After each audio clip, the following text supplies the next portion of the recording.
my name is Sanders, and I am a migrant. I came from Zimbabwe in 2004, like probably the most of us. And I've been working as a nurse pretty much my entire life. So then I actually decided to, venture into real estate. The reason that made me venture into real estate was because I actually lost a lot of money. I made a lot of mistakes. My first property that I bought was 100K over market value. And, the rent was very, very, very low. So because of that, I couldn't go ahead and do anything. The only time I realized I made a mistake is when I tried to buy property number 3. And then the bank said, well, we are very sorry that you may not be able to buy another property because you are overstretched. So I looked for a second job, third job, just to be able to continue investing. So this is when I thought, well, I think there should be a better way, surely. And I started educating myself a lot.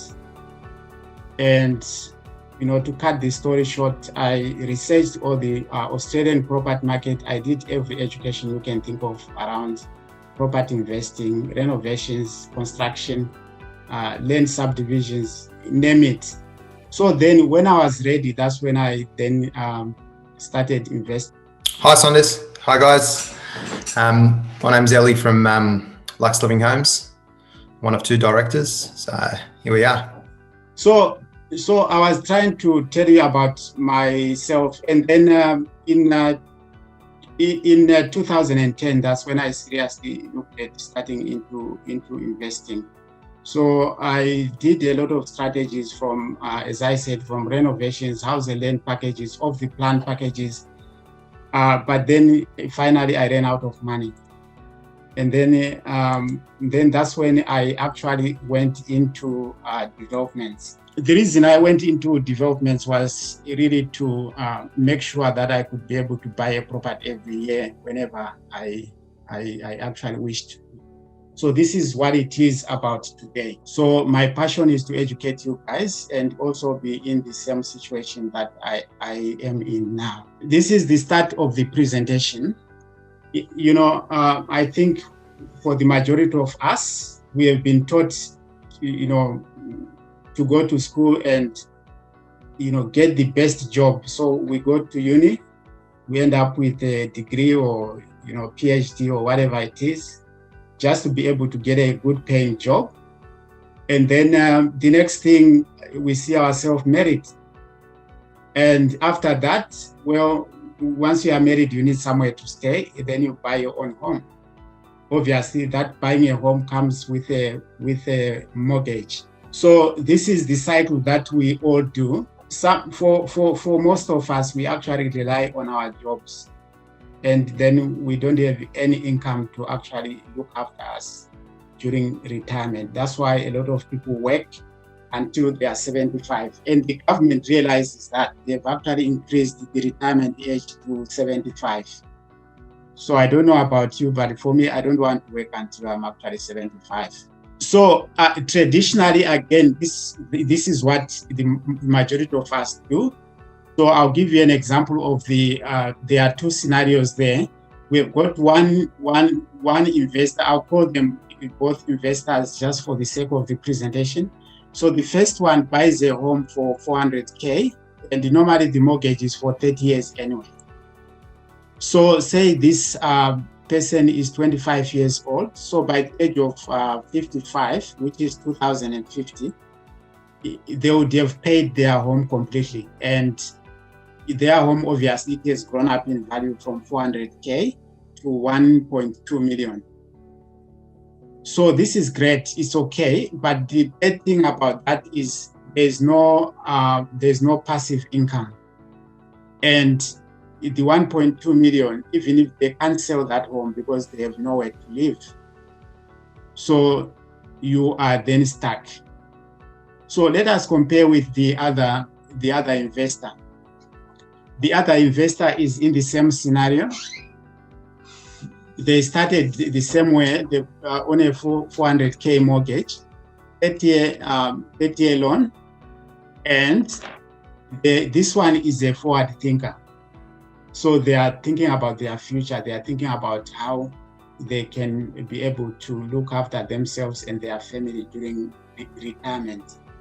So this one does leverage, the equity that has grown into that home, the 1.2 million.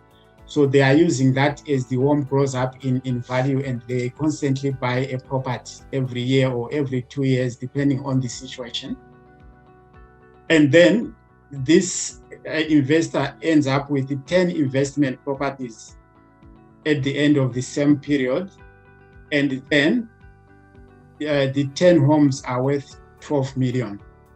So if you compare that with investor number one, 1.2, and the other one, 12 million, and they own 10 investment properties, I think you can see where we are supposed to be, and this is what we are actually aiming for. So they've got a choice there. They can sell the other 5 and leave the other 5 debt-free, and then they can have a 300K passive income. So this is income that is coming through rent, and the chances are that their home is actually paid off anyway. So so there's definitely an alternative strategy to actually get ahead. And the first thing is to invest in your first property, and then use the equity or leverage the equity that is there to be continuously buying properties. So, I know you've got questions already about this, but don't worry, we'll see how everything goes. And then invest in the capital growth of positive cash flow properties. So we do a lot of research. We don't just invest for the sake of investing. We look at areas that have got a potential of capital growth. And then, because these are investments, you actually reduce your taxable income, because the ATO gives you money for owning these properties.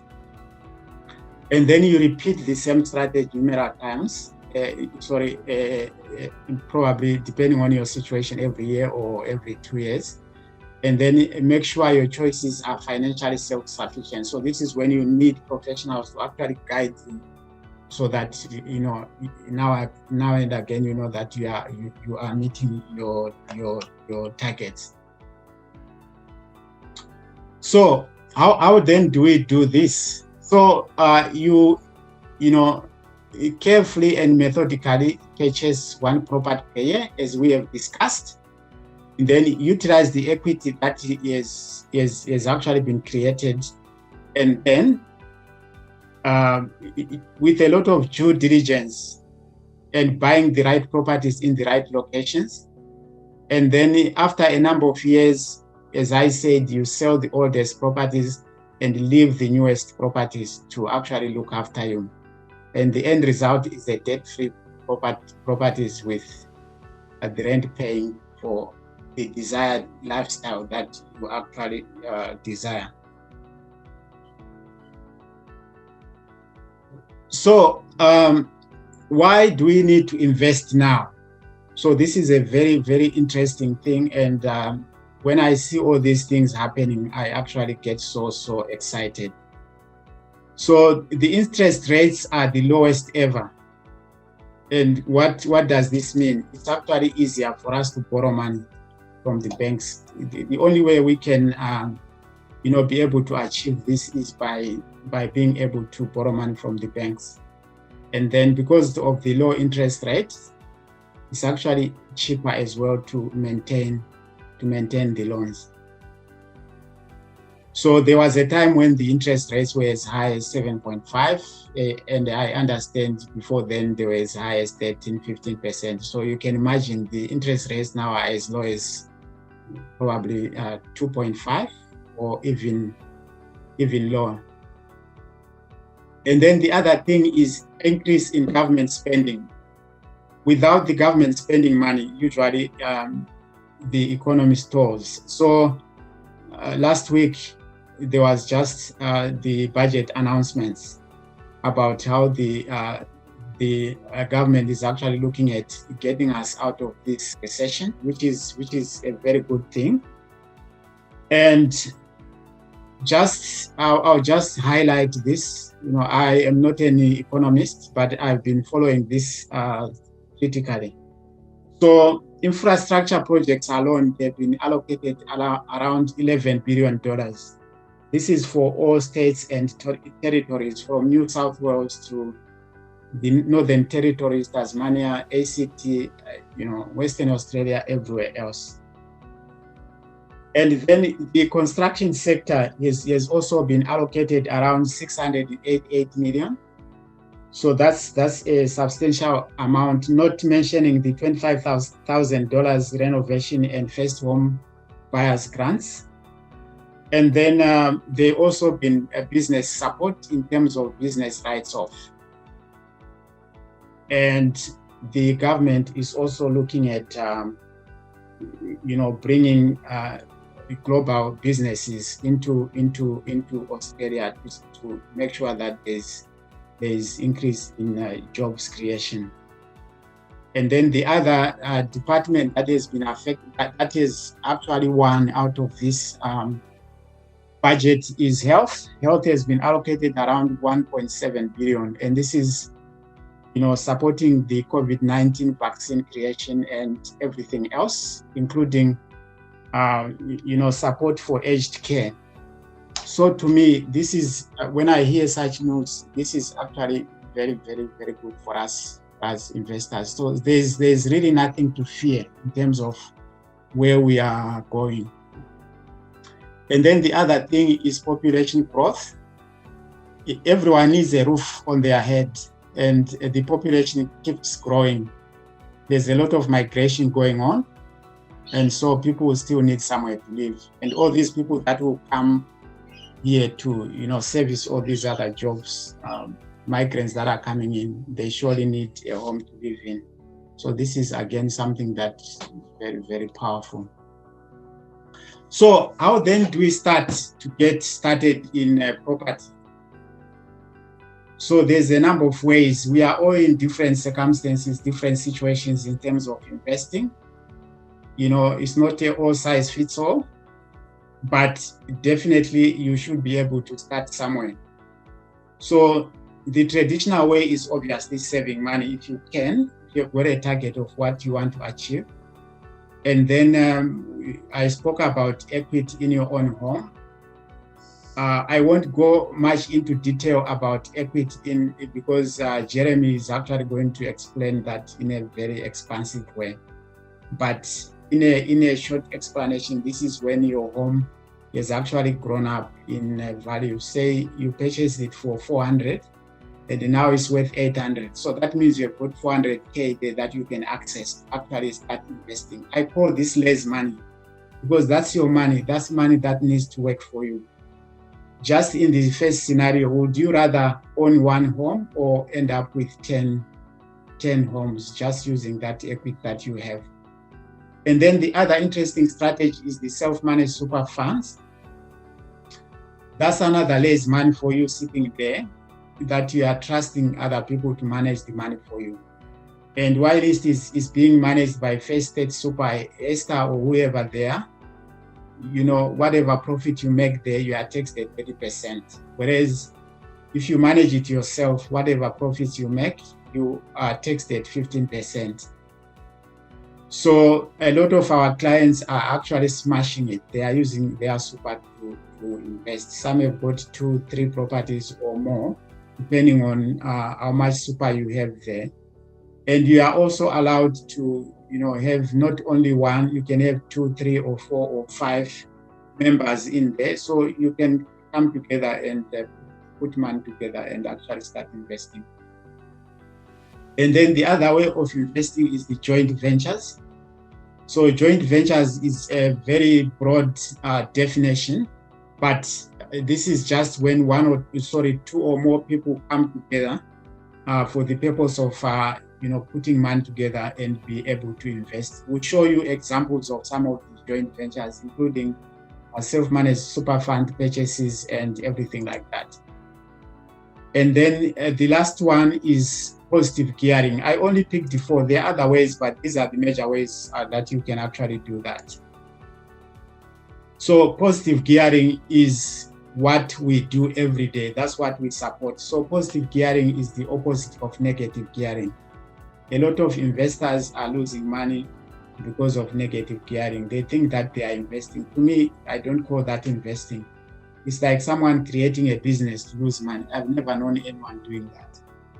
So positive gearing is when whatever property you purchase from day one, after paying all the expenses or the outgoings associated with that investment, you're actually left with cash in your pocket that you may use for another purchases. You can save it or you can use it where you actually like. But since we are talking about investing here, so that money will be used wisely so that you continue creating your wealth by building and getting more investments.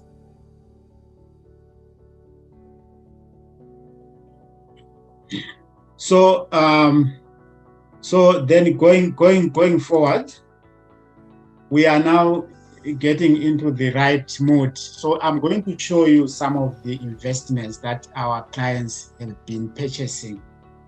And then, so this is the time to get excited, guys.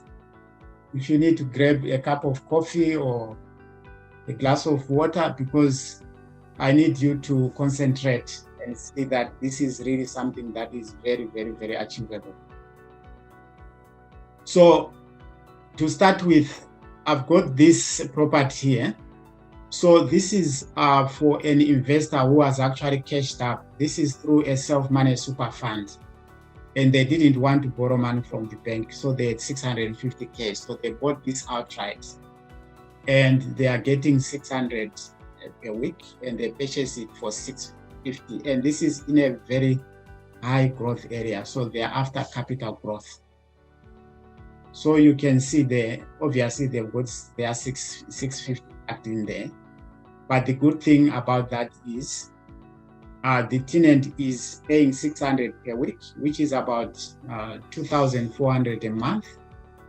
And if you multiply that by 12, that's a lot of money that is actually getting into that super fund.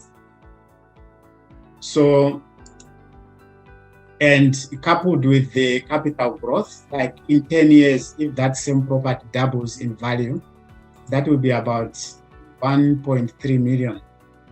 So I don't know where else you can actually grow that type of money using a self-managed super fund strategy. And then this one, I just threw it in here. It's actually a very, very interesting one. This one was my first purchase using a self-managed super fund. Back then, this was in 2015 when you could set up a self-managed super fund with about 100K. So I didn't have much money there. That's why I went and bought that property. When I went to inspect that property, it was really in a very bad state.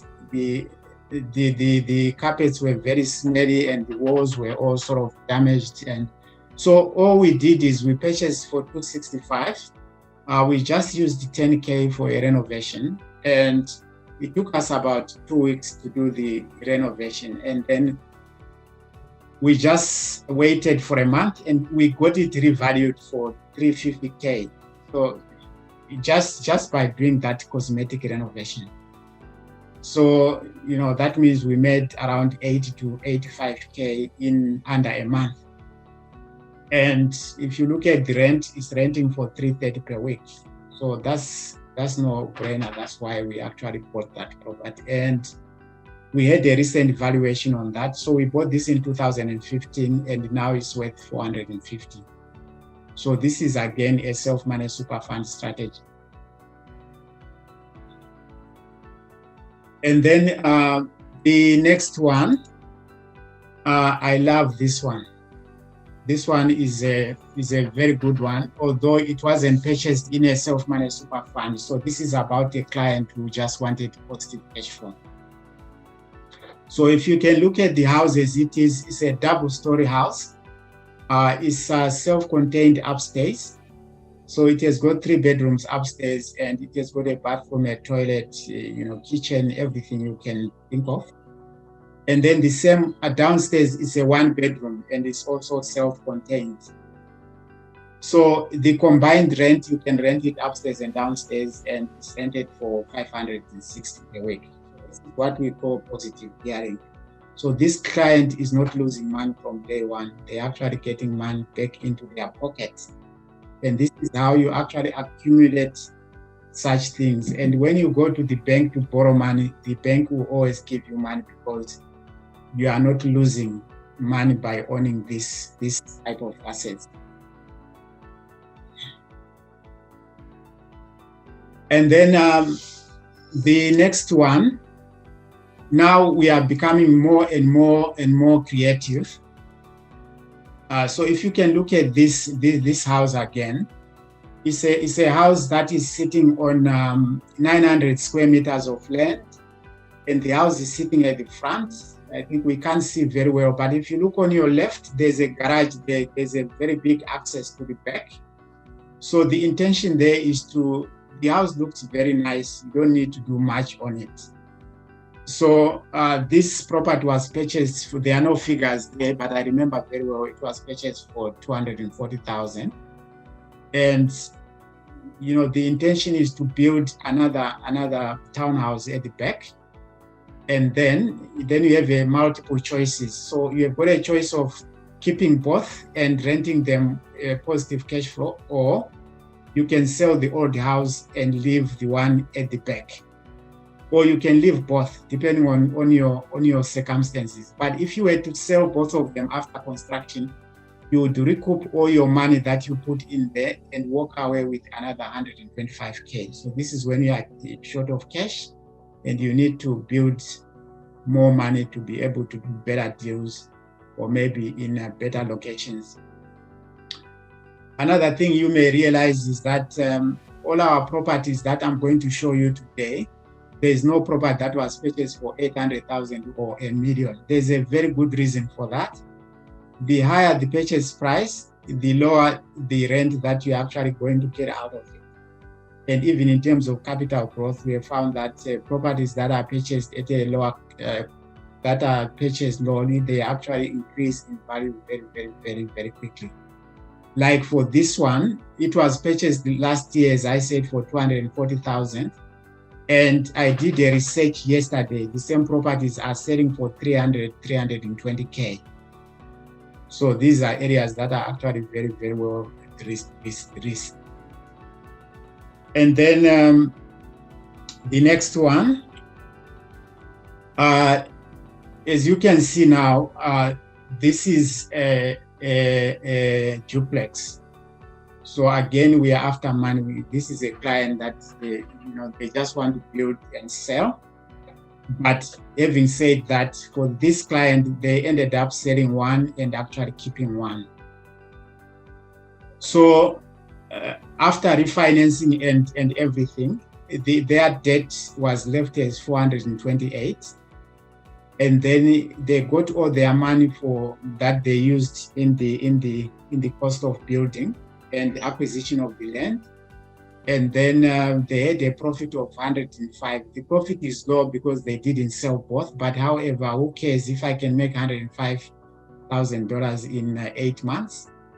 And then you have a property that is brand new and renting at $550 per week. So as you can see there, the debt is 428 and the rent is always higher than the purchase price. So this is what we do all the time, and that's why we continue accumulating such type of assets. Yes, this one is another one. It's an excellent purchase. Again, it's a multiple strategy deal. So we are throwing everything you can think of into this deal. So again, it's a very old house. It's not very, when I say old, it's maybe around 1960 build. And it's quite neat. You don't need to do anything into it. The inside is quite good. It's a 3-bedroom house, but as you can see, there's a nice driveway going to the back, and the land size is 1,100. So as we speak, there's construction going on for two townhouses at the back. And then we are going to strata title. I don't know if you can understand what I'm trying to say here.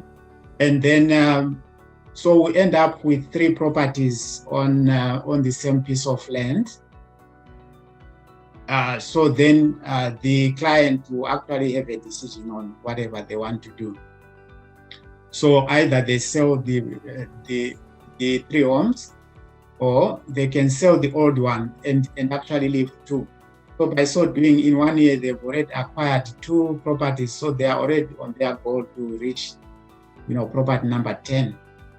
Or they can, as I say, they can sell everything, maybe sell 2, leave 1, or maybe keep everything. So the choice is really theirs. So we are not restricted in what you are actually going to do. You are the investor. You just sit down with your person that is advising you on whatever strategy you do. And all these strategies are meant so that you don't stop investing. So from this deal, before it even finishes, we'll be looking forward to say, look, we have done well here. What then should we do next? So we are not limited. We are not stuck with one single property. So that's why this goal of reaching 10 properties in 10 years is really very, very realistic. Yeah, this one again is a simple duplex build. Now you can see the word joint venture coming into play. So these are 2 investors that came together and said, look, I don't have enough money. Why can't we join together and for the same purpose of investing? And so again, their choice was to sell everything at the end. But another choice could have been, each keeping a property. So that means they would have got their money back and then walked away with a very brand new property there. So profit after selling everything is 175. So if they started with 200K, that means they will get their 200K back, and then they make another profit of 175. So now they've got 375, which means they are in a better position to go ahead and continue investing. Yeah, now it's getting a bit complex, but still the same strategy. It's a multiple strategy deal. So this one, again, I'm sure some of the clients are actually in the audience, and I think they are smiling when I'm actually presenting like this, because they are seeing their properties being presented. So guys, pat yourself on the back if you are there and actually watching. You are doing quite well. So this one is, as you can see there on the red lines, it's a property that is on 2 titles, but the other title is actually vacant. And as you can see, there's a nice house stuck on the corner there. There's a carport and there's also a shed. So the aim there is to leave the existing house, because it actually holds a lot of value. So when you buy the house, you buy everything. It comes with the land. So if you demolish the house, then the value of whatever you're going to build is going to be less. So we keep the existing house, do a renovation, and then demolish the carport, demolish the shed that is there. And then this client, we have already done some due diligence there. They are going to build 3 at the back. They were going to build more, but I think there's a sewer line running across the block. So that's why we are only limited to 3. So then they will end up with 4 properties on 1 title. Then I can't think of, what else they can actually do. If you look on your right of that building, someone has actually already done it on the far right, on the house that is actually bluish. So this is things that we copy. It's not like, we are doing something out of the ordinary. So if they were to sell everything, they'll walk away with 275. So again, they can sell whatever they want, leave whatever they want, or they can, never sell at all. But the idea is making your numbers and making sure that you know what you can do next, so that you don't stop investing. Investing is not about buying one property or two properties. Investing is about accumulating these assets in the long term. And then as the market does the work for you, and that's when you're gonna sell and then leave some debt-free, as we actually said. And when I'm talking about investing, property investing is not a quick rich scheme. It's something that you have to invest for the long term. So the earlier you start, the better. There's no point owning one home and you say you want to pay it off. And then when you are 6 years having paid off, that's when you start to invest. So how do you grow your wealth? There's no way you can do that. You need to start early. Like every 10 years, we know that properties double. Double. I mean, it's not certain. It's not something that is written in stone. But even if it doesn't double, the chances of you making money are very high. And because you are putting a tenant there that is paying the mortgage for you, they are reducing the debt, and you are also enjoying capital growth. You are enjoying cash flow as well. I don't know what else you would actually need as an investor. So now we are mixing it up. So this one is another client of ours. This one was just purchased probably 2 months ago, if I'm not mistaken. And it's a capital growth strategy. This one is a self-managed super fund purchase again. So look at the purchase price, but look at the house itself. Looks very beautiful. So purchase price is 420 and weekly rent is 430. So again, they are going to accumulate this. I think this client is actually there. So 2 months they circled this, and next month they are actually circling on another one. So already in a space of 3-4 months, they've already purchased 2 properties. And then after that, we'll sit down and see what else they can do so that they do not stop investing. So another one is, this is a multiple income strategy deal. So again, if you look at our deals, they are made so much that, already you can see money on them before you even purchase them. For this one, you can see there's a nice driveway already there. There's a block of land sitting at the back, and it's a double-story house. So you can also rent upstairs and downstairs. So again, this is one of our clients that we have helped. And so they are keeping the existing house, and they will build a townhouse at the back. So the purchase price is 340. The building cost will be 250. But their intention is to keep both properties. But we are always talking about whether they keep or they sell, whatever. They are so excited for now. They truly speaking, they don't know what they are going to end up doing. But at least it's nice to have all these choices. You are not limited in whatever you want to do. As I said, the game is not to be stuck in one deal. The game is to continue investing. So if they were to keep the 2 properties after building at the back, their total rental will be 900 per week. And so the land purchase is 340, the existing house and land, and then the building costs are 250. So it's about 600 altogether to the nearest, but then they are getting 900 rent. That's unheard of in a residential setting. It's like a commercial property, while it's just a simple residential property. And in these areas, property values are just skyrocketing every day.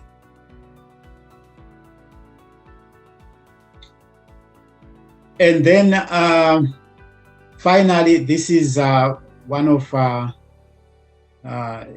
more complex deal. But again, when I say complex, these are things that any one of you can do, guys. This one is the latest purchase that we have just done. So there's a very old house sitting there, but we are not concerned about the old house. All we are concerned about is the land. So if you look at the land, there is 1,669 square meters, and it's sitting on top of a hill, which is quite good. When we build, it will be having city views. So obviously we can sell for more just because of that.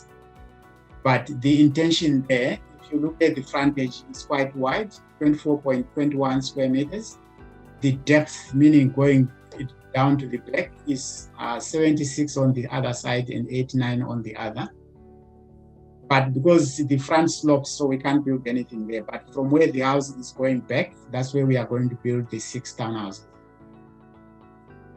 So, I can talk all day in terms of numbers, purchase price, and everything. But if you can see there, the lower diagram shows you that there will be 2 townhouses at the front, 2 townhouses in the middle, and 2 townhouses at the end. So there will be all 3 bedroom, 2 bathroom, 2 car sports townhouses, a nice driveway coming through. And then after all the costs of construction and the purchase price, the profit will be 600, and probably the time build will be around from acquisition, getting all the necessary permits and construction up to selling. It's probably 18 months worst case scenario. So if you walk away with 600K in under 2 years, I don't know where else you can make such type of money in property. So this is why I love this type of stuff. And guys, as you can see, I've presented a number of properties here, from self-managed super funds to personal acquisitions to joint ventures to, this is another joint venture deal. So in Musisa Property and Consulting as well, if you have got money sitting somewhere that is earning 2.5% in the bank, probably less. If you can do a joint venture inside some of these deals, say you put 200K of your own money in there, and then you get a 10% return. That's way better than putting your money in the bank. So we call it less investing, but it's better you are actually doing something if you don't want to be part of the if you don't want to be acquiring properties, or if you've got self-managed super fund money or any money that is actually sitting there. We are happy to talk to you, see how you can be assisted along those lines.